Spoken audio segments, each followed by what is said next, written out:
Bonjour à toutes et à tous, vous écoutez Extraordinaire, le podcast qui met en lumière les parcours extra de femmes et d'hommes ordinaires qui œuvrent à faire de l'entreprise un lieu où s'expriment librement les talents. Je suis Loubna Méliane, leader égalité-pluralité chez OnePoint. Venez écouter ces voix qui, par leur engagement, bousculent les rapports aux autres dans Extraordinaire, parce qu'en parler, c'est avancer. Parce qu'on juge une femme sur sa cuisine, c'est ça ? Vous mériteriez vraiment d'être blanc. J'ai jamais pu saquer les gouines. Je suis bien d'accord avec la grosse. Pour ce nouveau numéro, nous recevons Riyad Salem.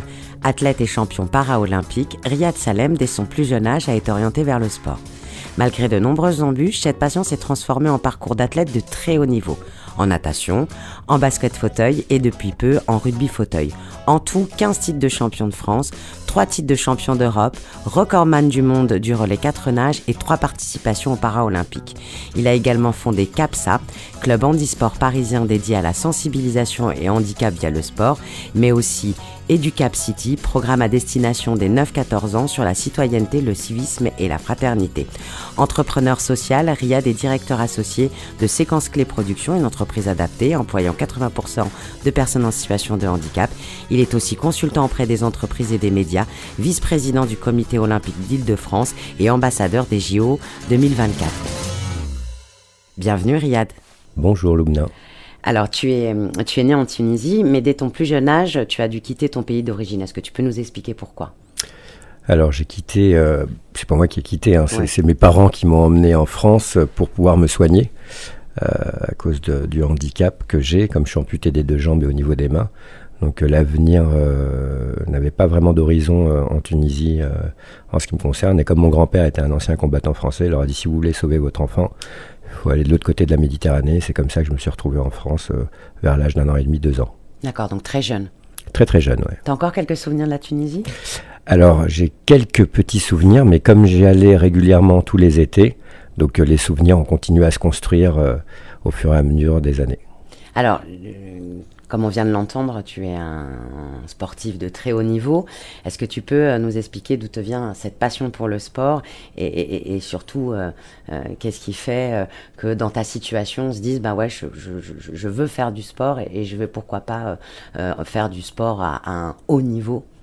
Alors je me suis jamais dit que j'allais faire du sport à haut niveau, parce que quand j'étais jeune, j'étais pas du tout compétiteur dans l'âme. Ah ouais, on dirait pas comme ça, vu toutes tes médailles et tes récompenses. Oui, après je pense que c'est une nature. J'aime batailler, j'aime les défis, mais j'étais pas un compétiteur. En fait, quand moi j'ai passé 20 ans de ma vie dans les centres et les hôpitaux, et les éducateurs de l'époque, les 2 grandes activités, c'était le sport et la culture. Donc les gamins, j'aime répéter ça parce que c'est vrai que les gamins un peu agités, on les mettait au sport pour les calmer, et les gamins un peu endormis, on les mettait au sport pour les réveiller.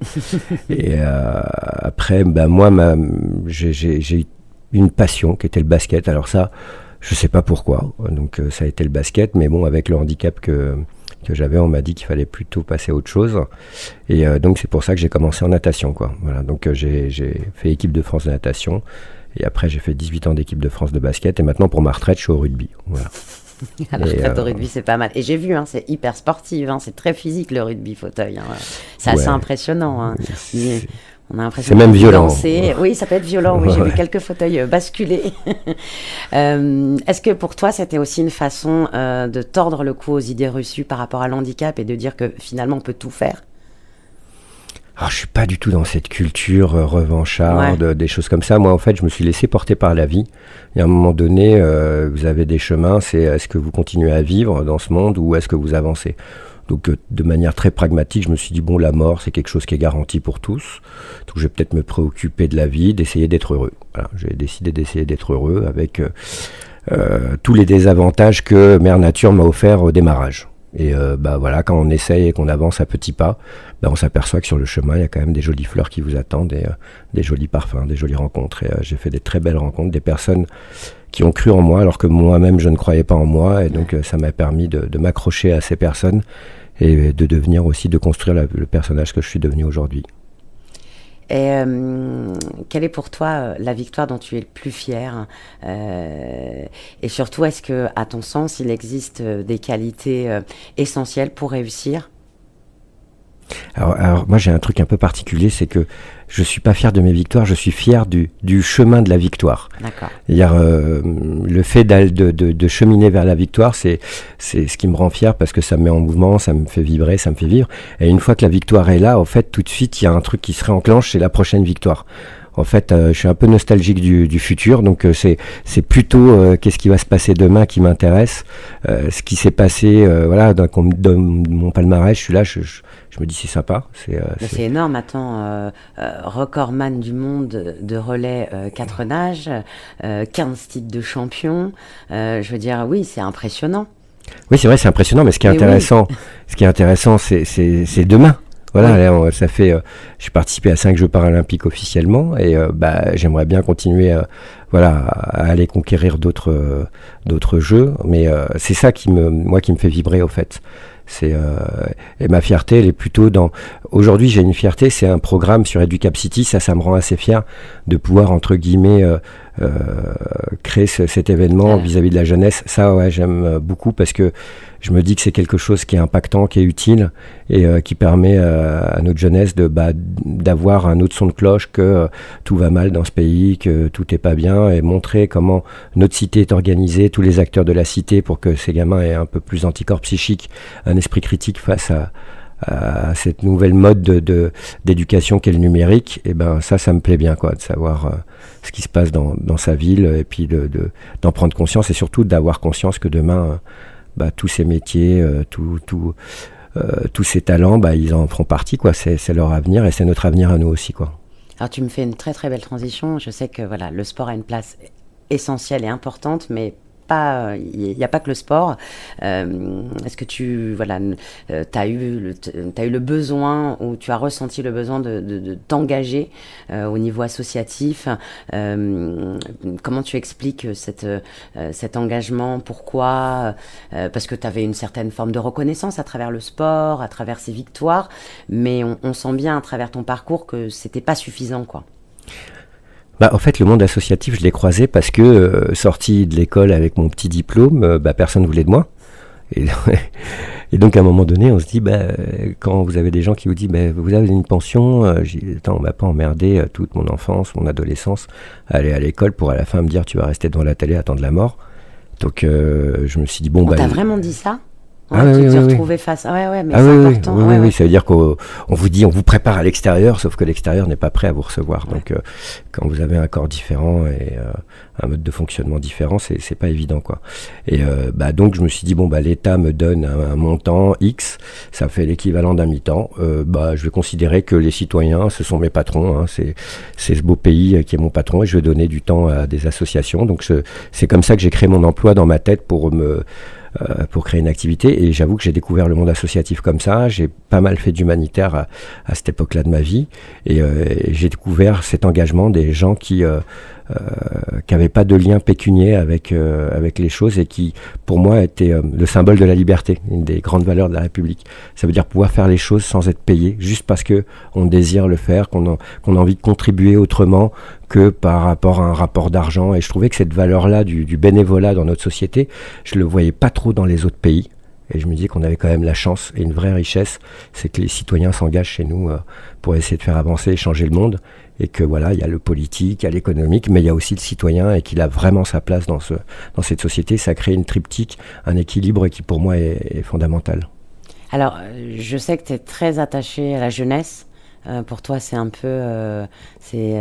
entre guillemets, ton cheval de bataille. Est-ce que tu peux nous expliquer comment tu arrives à sensibiliser la jeunesse? Alors, je sais que c'est pas sur le handicap, c'est vraiment sur tout ce qui est lié à la démocratie, à la citoyenneté. Donc, si tu pouvais nous en dire un peu plus. Au départ, c'était sur le handicap. Ah ouais, parce que c'est pas ce qui apparaît. Au tout début, non, mais c'est comme quoi l'évolution. Ouais. C'est qu'au début, la petite histoire, c'est que quand j'étais champion, j'ai une directrice d'un établissement, d'une école qui me contacte et qui me dit: Monsieur Salem, est-ce que vous voulez pas venir dans notre école? Parce que c'était à l'époque où il y avait les enfants qui s'intégraient dans les écoles traditionnelles. Et il y a un gamin qui a posé la question à sa maman, est-ce qu'après l'école il allait mourir? Parce qu'il n'avait jamais vu d'adulte handicapé dans la rue, et que comme il faisait ses soins dans un centre d'enfants, pour lui, il n'y avait pas d'adultes handicapés. Donc je suis arrivé dans cette fameuse école. Pour dire que si on peut grandir avec un handicap, on meurt pas juste après l'école. Elle avait besoin d'être rassurée, quoi. Ouais, mais c'était surtout la maman qui était choquée de la question de son enfant, quoi, parce qu'elle s'apercevait que, évidemment, on voit pas d'handicapés à la télé, on voit pas d'handicapés dans la rue à l'époque, pas énormément en tout cas, ou les handicaps invisibles qui se voient pas, et donc, et je me suis aperçu très vite que la majorité des gamins pensaient qu'on naissait handicapés. Et là, je me suis dit, non, mais c'est pas possible. La majorité des enfants. Le chiffre, je crois que c'est 87%, c'est au cours de la vie. Donc, c'est des accidents de la vie, des maladies, des choses comme ça. Et donc, j'ai voulu remettre les choses en faisant de la prévention et de la sensibilisation au handicap. Et au fur et à mesure que cette prévention et de cette sensibilisation, on était parti pour sensibiliser. Après, on a fait de la prévention. Et après, on s'est aperçu qu'au fait, le handicap était transversal. Et donc, on leur a entre guillemets un petit peu donné des outils sur la citoyenneté, quoi, parce que on se disait non mais en fait s'ils apprennent pas à l'école, ils vont avoir un handicap dans la société. C'est pas le fait de pas avoir de jambes ou de mains qui fait que t'avances ou que t'avances pas. C'est aussi de pouvoir s'intégrer, de comprendre comment les choses fonctionnent. Et donc la citoyenneté, elle est venue naturellement parce que c'était transversal, et on s'est aperçu que le fait que ce soit des personnes handicapées qui expliquent ces choses-là, on avait un impact et une écoute vis-à-vis des enfants qui était juste fabuleuse, quoi. Les questions qu'on avait, les retours, les comportements. On a été dans une école où des gamins ont décidé l'année d'après de rendre leur ville accessible. C'était extraordinaire. Ils ont écrit au maire et le maire leur a dit, vous savez, faire une étude, mesurer les trottoirs, ça coûte très cher. Donc les mômes avec le prof ont mesuré tous les trottoirs de la ville, et comme ils avaient un enfant handicapé dans leur classe, ils ont posé le dossier auprès du maire, et donc le maire a accepté, et ils ont demandé que les travaux commencent là où habite cet enfant. Donc tu vois, c'est génial comme histoire. C'est magnifique. On peut faire de belles choses en décidant de s'organiser ou... Ouais, et le fait aussi... Et même en étant enfant, parce que c'est ça qui est assez impressionnant dans ton histoire. Ce qui est bien, c'était d'accepter, par le biais du handicap, d'accepter les différences de chacun. Parce qu'on s'aperçoit qu'il y a quand même, aujourd'hui on a deux mondes, hein. Il y a ce monde où les enfants sont nourris d'une espèce de modèle élite, il faut être sapé comme ça, avec telle marque, tel machin, et tout ce qui est hors, on élimine, et nous on essaye de dire, non, au contraire, la norme c'est la différence dans un pays civilisé, dans un pays démocratique comme le nôtre. La vraie chose c'est d'être libre, d'être soi-même, et ça prend des fois des années. Donc si en plus on a des freins par le regard de l'autre, c'est pas évident pour un enfant de se développer et de devenir un adulte équilibré, parce que toute sa vie on leur a dit t'es gros, t'as des lunettes, t'as des boutons, t'as des taches de rousseur, t'as ci, t'as ça, t'as pas de main, tu vois. Bon, donc à un moment donné il faut aussi remettre les choses dans le contexte. Ce qui fait la valeur d'un pays, c'est sa capacité aussi à accueillir la différence en son sein. Donc il faut l'enseigner très jeune. Très jeune. Très tôt. Est-ce que tu as le sentiment, parce que ça fait maintenant plusieurs années que tu abordes ces sujets, tu as le sentiment que la perception des personnes en situation de handicap, ça a évolué positivement, négativement? Je sais que c'est un sujet qui est de plus en plus abordé dans les entreprises, parce que voilà, 80% des personnes en situation de handicap sont des handicaps invisibles, donc ça se voit pas. Beaucoup ont peur de dire à leurs employeurs qu'ils sont en situation de handicap, parce que voilà, tu as le sentiment que ça évolue positivement, et si ça évolue pas, qu'est-ce qu'il faudrait faire à ton avis? Évidemment, ça évolue positivement, surtout au sein des entreprises qui mettent vraiment les moyens. Au début, elles y vont parce qu'il y a la contrainte fiscale, hein, et après on s'aperçoit que sur ce sujet-là, à la différence d'autres contraintes fiscales, ils en font une culture d'entreprise. Et ça, c'est assez surprenant. C'est-à-dire qu'ils s'aperçoivent qu'au niveau du management, qu'au niveau de l'état d'esprit, le fait de prendre cette thématique du handicap, ça amène une autre vision dans l'entreprise, et même, je pense que ça permet d'éviter des burn-out, des choses comme ça, parce que si vous managez en prenant en considération la vulnérabilité des uns et des autres, vous adaptez. Et ce qui est important, c'est le résultat, et que le travail soit rendu en temps et en heure. On s'aperçoit aujourd'hui que maintenant, dans les entreprises, on fait du télétravail. Oui. Mais ça existait déjà dans le handicap il bien longtemps. Donc vous voyez, le Ce que je sujet... veux dire, c'est que ça a débordé finalement sur un bien-être collectif et pas Évidemment. exclusivement pour des personnes en situation de handicap. Évidemment, quand vous avez quelqu'un qui est malentendant ou sourd dans une réunion, bah vous coupez pas la parole, vous avez un rythme, donc ça permet d'avoir le respect de l'écoute de chacun. Voilà, ça crée des choses naturelles, comme dans la société. Je veux dire, tout un tas d'avantages qu'on a aujourd'hui, de confort de vie, et issus aussi du monde du handicap ou des personnes qui ont des vulnérabilités. Donc c'est évidemment, ça évolue. Après, moi, mon grand regret, c'est qu'à un moment donné, sur le sujet du handicap, on soit encore dans une logique comptable. Voilà. C'est sûr que si on se dit il y a que tant de pourcents d'handicapés, on va pas aménager. Sauf que il faut pas penser comme ça. Et c'est là où on fait une erreur. Tu parles par exemple sur l'aménagement dans les villes, parce qu'en effet, les personnes en situation qui sont en fauteuil roulant ou à mobilité réduite, c'est 2% des personnes en situation de handicap. Oui, aujourd'hui c'est 2%. Sauf qu'on sait qu'on a une population vieillissante, que cette population va avoir des problèmes de mobilité. Voilà, on prolonge la vie, on prolonge pas forcément l'autonomie. Donc si on n'anticipe pas, c'est là où je trouve que des fois notre société manque d'intelligence, de vision, parce que ce qu'on fait pour les personnes handicapées, c'est pas que pour les personnes handicapées, c'est pour tout le monde. Tout le monde bénéficie de ça. Aujourd'hui, quand vous prenez le tram et que vous n'avez pas besoin de soulever votre poussette, ou quand vous êtes une personne âgée, vous n'avez pas besoin de faire le grand écart pour pouvoir passer d'un trottoir à un autre, c'est le confort de tous. Et c'est pour ça que l'accessibilité, il faut vraiment le penser pour tous, pas que pour les personnes handicapées, parce que dans ces cas-là, on rentre dans une logique comptable et on se dit, bah ouais, non mais c'est pas avantageux pour tant de pourcents de la population, on va pas dépenser tant de millions d'euros. Et bah, je trouve que ça, c'est pas juste, et j'ai un grand regret, moi, depuis toujours, c'est d'avoir désolidarisé la solidarité nationale en solidarité départementale. Je trouve que sur des sujets comme ça, ce qui fait le lien d'une société, c'est la solidarité. Comment on gère notre solidarité, il faut qu'elle soit nationale, il faut que sur tout le territoire, que vous soyez à Wallis et Futuna, en Guyane, à l'île de la Réunion, dans le Périgord, en Alsace, machin, bah qu'on soit tous servis de la même façon, quelle que soit votre situation de handicap, mais que vous ayez les mêmes droits. Et là, aujourd'hui, c'est un peu difficile parce que les cultures locales prennent le dessus. C'est ce qu'on appelle la décentralisation. Voilà, la décentralisation, elle a du bon pour des choses pragmatique, voilà, on va pas mettre tel rond-point à tel endroit ou machin, ça je peux comprendre. Mais sur ce qui fait l'ADN de notre société, des valeurs d'une société, il faut pas qu'elle soit démantelée. Donc ça c'est un truc qui je trouve qui est dommageable. Il y a encore beaucoup de boulot là-dessus. Ouais. On a des personnes dans certains départements qui sont tétraplégiques, qui n'ont même pas 80% d'invalidité. Ça pose question.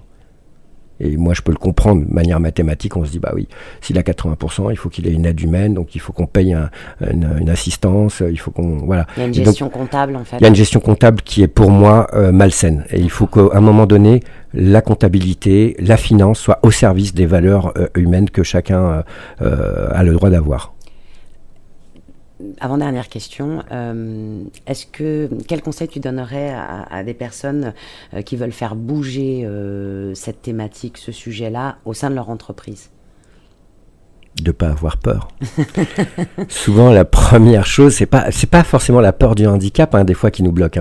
C'est la peur de mal faire. Oui, donc les gens, des fois... Je confirme qu'il y a surtout quand tu es valide, il y a ce sentiment de se dire, est-ce que je suis légitime à aborder ces sujets ? Est-ce que je me trompe pas ? Est-ce que je le prends sous le bon angle ?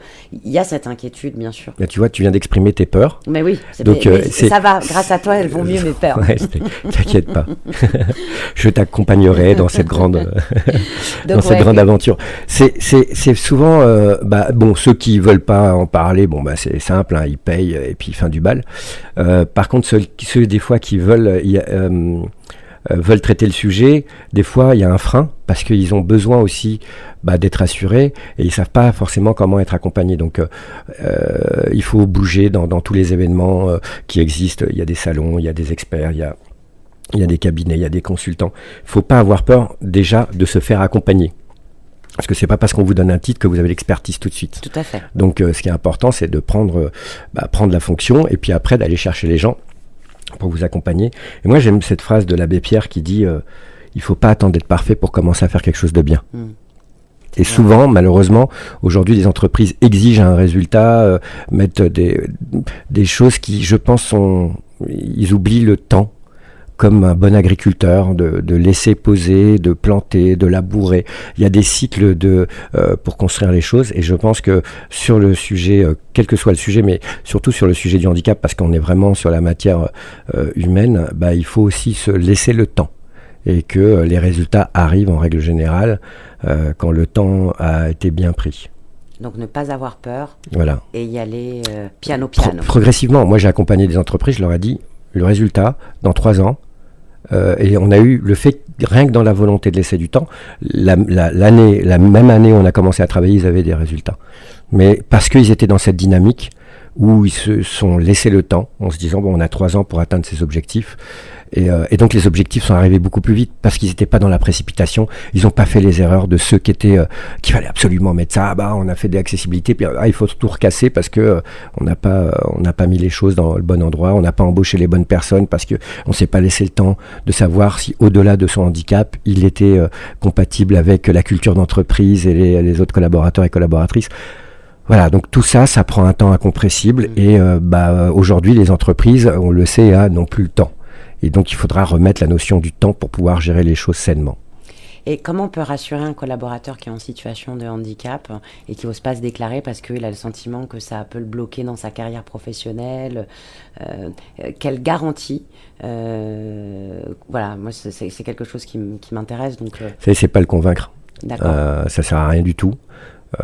Quand vous avez quelqu'un pendant 30 ans qui s'est caché, parce qu'il connaît la cruauté de notre société par rapport à ce sujet, c'est pas en lui disant des mots qu'il va se déclarer. C'est lui, il se déclarera ou elle se déclarera s'il sent que l'entreprise est prête. Bien sûr. Voilà, donc c'est l'entreprise qui doit faire ses preuves. Et une fois que vous avez fait vos preuves, je pense que il n'y aura pas de souci de se déclarer parce qu'on se sentira en confiance et, dans un regard de bienveillance, donc il n'y aura pas de problème. Mais c'est pour ça que je vous dis qu'il y a une étape avant. Bien sûr. En tout cas, merci pour tous ces conseils avisés. On termine toujours l'émission par une dernière question. Quelle est la personne qui t'inspire, vivante ou décédée, mais quelqu'un qui t'a inspiré et qui a une valeur importante à tes yeux, ou en tout cas quelqu'un qui te donne envie le matin, ou en tout cas qui t'a dit, moi je veux faire comme lui, je vais y aller. Alors moi, mon problème, c'est que je suis sport d'équipe, c'est pas une personne, c'est plusieurs personnes, donc ça va être long. Dans le collectif. Ouais. C'est vrai, parce que chacun a contribué à un moment de ma vie. D'accord. Donc c'est pas juste, j'ai pas eu la révélation comme certaines personnes qui d'un seul coup, il y a une personne et qui les guide. Moi, ça a été... Vous savez, plus vous démarrez la vie avec des difficultés, et plus chaque personne répond à une solution. Et j'ai pas eu qu'une seule personne. J'ai entre ma famille, des amis, des personnes que j'admirais, que j'ai rencontrées. Voilà, donc c'est un panel, ça va d'Elisabeth Delorme à Jacques Loiseau, en passant par Anne Voileau, en repartant par Yves Saint-Martin, en passant. Voilà, il y a tellement de personnes que je sais pas comment vous dire. Albert Jacquard, voilà. C'est une belle chaîne humaine en tout cas. Ouais, franchement, c'est des personnes qui ont impacté ma vie à des moments bien précis et qui m'ont accompagné sur un bout de chemin de ma vie. Et donc c'est pour ça que je peux pas dire c'est une seule personne. Parce que si les autres n'étaient pas là, je pense qu'il manquerait quelque chose dans la construction de ce que je suis. En tout cas, merci d'avoir pris le temps de répondre à nos questions. Et puis à très bientôt. À très bientôt. Un sarrasin! Parce qu'on juge une femme sur sa cuisine, c'est ça? Vous mériteriez vraiment d'être blanc. J'ai jamais pu saquer les Gwyn. Je suis bien d'accord avec la grosse. Viens là, Tarlouse. Pas de bras, pas de chocolat. Moi là-bas, je suis pas quelqu'un de foncièrement raciste. Ok, bon boulin.